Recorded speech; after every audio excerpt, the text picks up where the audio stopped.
Getting old isn't for sissies. Somebody said that to me once, and I laughed. Then there was a moment. I remember it clearly. Something I had done 100 times without thinking. Moving something heavy. Carrying something. Something that was just part of being me. And then one day, it wasn't. I couldn't do it the way I always had. And that moment, that specific, ordinary, unremarkable moment, landed harder than I expected. Not because of the physical limitation, because of what it meant. This video is about that. Not the surgery, not the injury, not the diagnosis. The meaning of it, the part nobody talks about. And before we go any further, I want to say something directly. A friend of mine told me this topic was needed. Then he jokingly asked if I was trying to put my audience to sleep. That's how men communicate. They joke about the thing they can't say straight.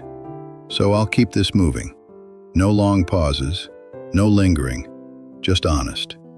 For most men, the body was never just a body. It was the thing that made us useful, the thing that made us capable.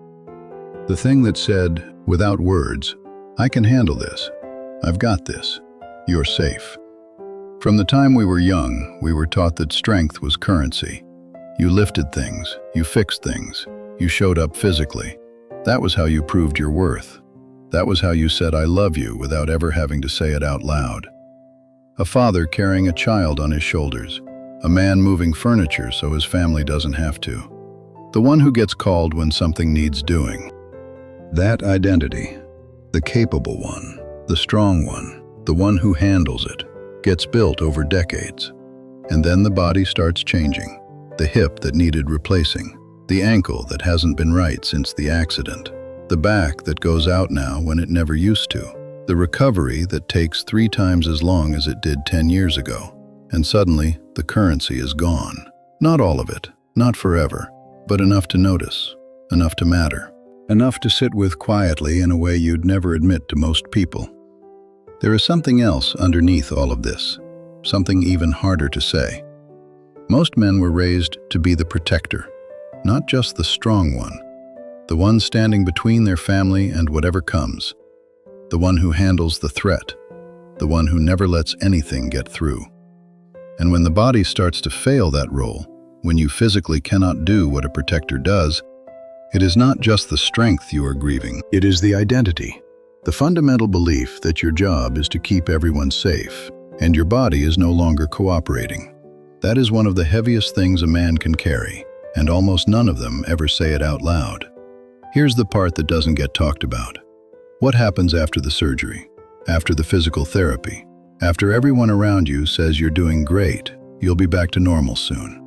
What happens when you realize that this might be as good as it gets? That normal has been redefined, that the body you had before is not coming back, not fully, not the way it was.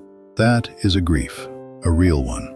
And most men have no idea what to do with it, because we were never taught to grieve a body. We were taught to push through it, ice it, rest it, work around it, get back out there.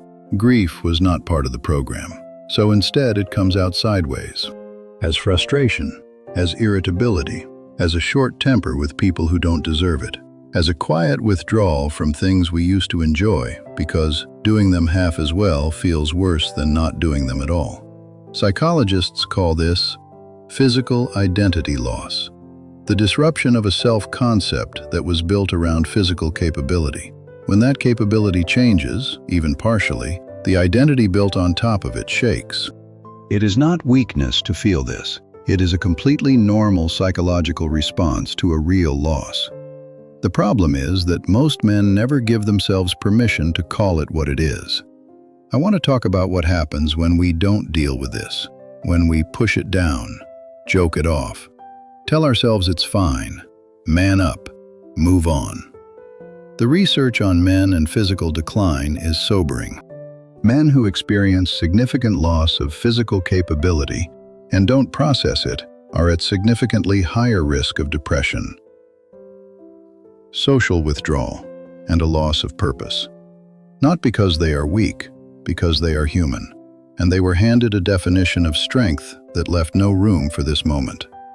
When a man can't do what he always did, can't lift what he always lifted, can't fix what he always fixed, has to ask for help with things he'd never have asked for help with before, he feels shame. He pulls back, avoids the situations where the limitation shows, stops going to certain places, stops doing certain things, and everyone around him notices the withdrawal without understanding what is driving it. So what do we do with it? I'm not going to tell you to think positive, or that age is just a number, or that the best is yet to come. I'm going to tell you something more useful. Name it.